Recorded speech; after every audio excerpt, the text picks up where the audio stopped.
ও আমার আব্বু তো আপনি, আমি সোনা পাখিটা। হ্যাঁ আব্বু, এই যে বাবা, আমার বাবা কই, আমার বাবা কই, এই যে আমার বাবা, এই যে আমার বাবা, আমার মেহমেদ বাবা, আমার সোনার টুকরা বাবা, আমার হীরার টুকরা বাবা।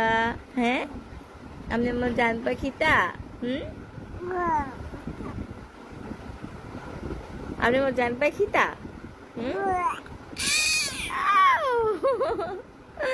কি আপনি আমার জান পাখিটা? হ্যাঁ, জান পাখি আপনি আমার। ওরে বাবা রে, সত্যি আব্বু, সত্যি? হ্যাঁ, এই মেহমেদ, আপনি আমার জান পাখি? হ্যাঁ,